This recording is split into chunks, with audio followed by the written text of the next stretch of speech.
Good morning, everybody. It's Tom at Sugar Wars. Welcome back. I don't really have a lot planned today.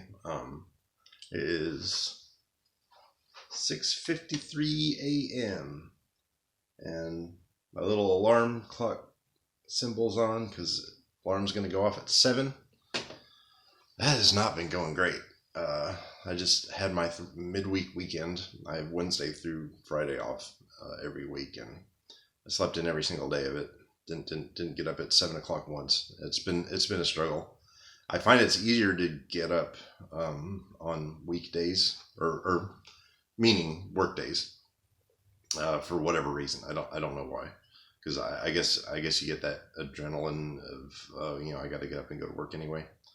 And I'm actually leaving the alarm on. I told myself last night, like, just listen to it go off because I don't like to be told what to do. So I maybe hear the alarm go off. I don't know, like 3 times a year. my biological clock always wakes me up just before it goes off, or a little bit before, and I keep track of it to the last second, and then I turn it off before it has a chance to wake me up. But I want that adrenaline rush. I want that anger. I guess I want that anger. Man, nothing used to tick me off more than my stepdad Ralph would come in, like if we had a trip to go on or something, and come in and go, rise and shine. Oh, just the urge to murder could not have been stronger in those moments. I miss him.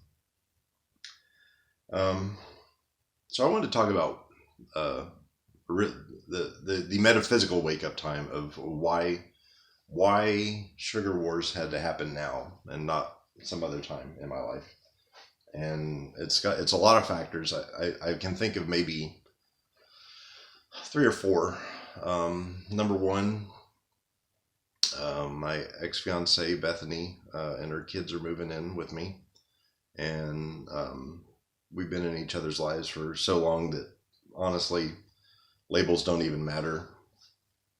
Girlfriend, fiance, that neither of us can imagine not being part of each other's lives, and I feel the same about her kids. I love her kids, Lilith and Eden. They're wonderful, and I wanted to be there for them long term.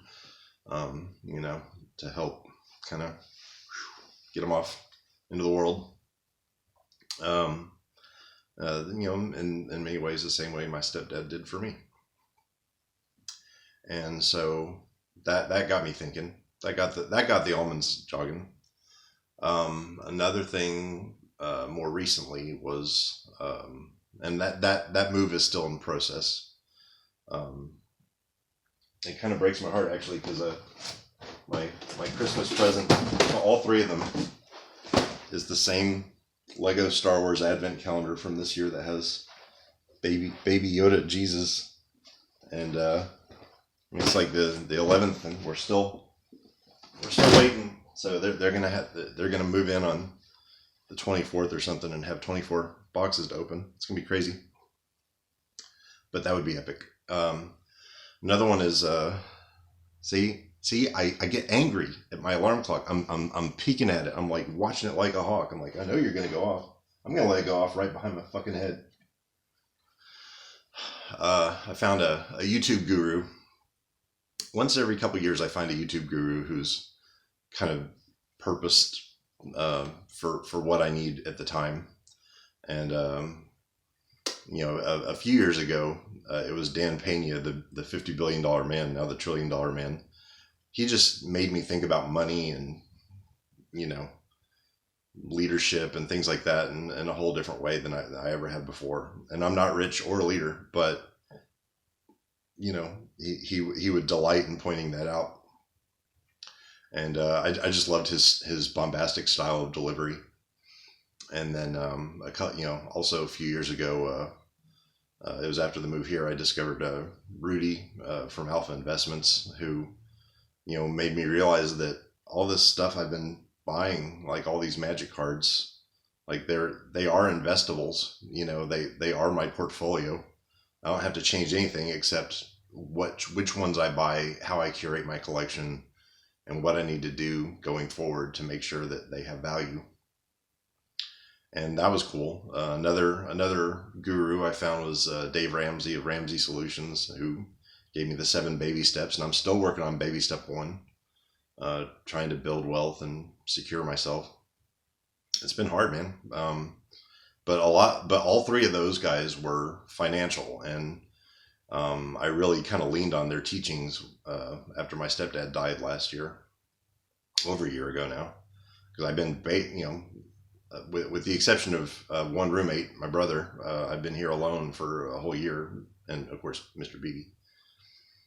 So I found a guy named Wes Watson. I'm watching you, eyes on. I found a guy named Wes Watson who had spent 10 years in jail and woke up at 2:45 a.m. every day and worked out. He's like super jacked, super energetic and alpha. Very, almost the complete tonal opposite of me. But he's got some very philosophical teachings, one of which is you don't rise to the level of your hopes and aspirations. You fall to the level of your preparation, and I love that. He just seems like a good guy. But he's kind of got me hyped to now that my house is secure, for the most part. Now I'm trying to look a little bit inward towards my health, myself, and so he's been good for that. It's about to go off. Don't you just hate alarm clocks? Shut up. So it's 7 a.m. I'm officially hitting my wake up time for the first time this week, and it won't be the last time. I've decided I'm going to keep working at this. Waking up at 7 o'clock. I'm not a morning person at all, but it is very peaceful.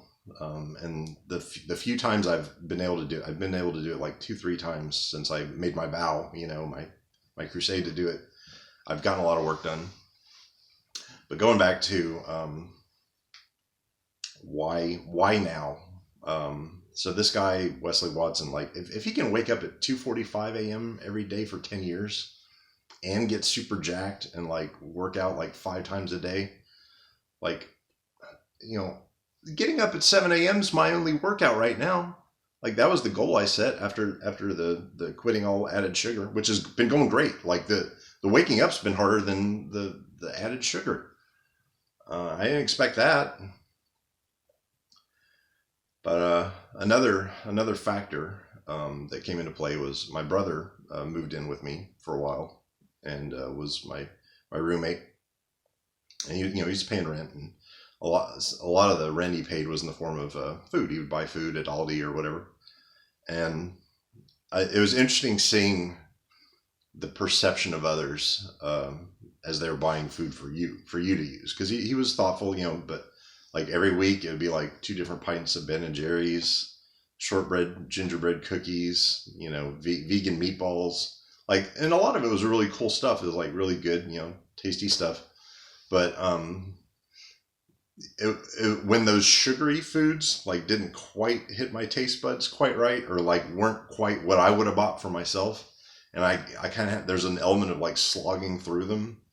I was like, I don't know. It started to get me thinking about like all the different sugary stuff that's out there. And plus, every time he would bring in something I'd never seen before, I'd have to read the label and to make sure it was vegan. But because I was doing that, I was also seeing how much sugar was in so much stuff. So that was also part of the awakening. So John, thank you so much. You've helped set me on this journey, inadvertently or not. And I guess the other element, it's kind of embarrassing to admit, but I haven't been on a dental plan for like 5 years. I'm not even insured right now, Blue Cross Blue Shield. Like, I have added motivations to take care of my health and my teeth. I floss and brush every day with a nice little electric toothbrush. But every time the last few times I've eaten like peanut butter crunch, and like the sugary cereal gets jammed deep into my molar, it does worry me a little. I'm like, the cavities and all that. Because as much as I hate getting woke up by an alarm clock, I really hate having a drill jammed into my skull. So that's part of it too, is just trying to future proof my teeth for just a little bit longer and my health for a little bit longer. So yeah, I think it's true that like almost every major decision you make in life, you know, has many fathers and many mothers. And I don't know. I guess that's all I got for today. But I hope everybody's having a great day. I'm about to begin my Monday. I got a lot of sorting to do. Look at this. Look at this desk. This is embarrassing. Look at all this nonsense. God, I got to get this thing cleared off so I can start writing again. I put up a little reminder. Cold Lands, Tom Cater. Like, this is a little mock-up cover that TD, my friend TD, made for me. That's what I should be doing right now. So anyway, hope everybody's doing all right. Say goodbye to Crow from MST3K, who helps in every production. And hope you all have a great day. Okay, bye. Bloop.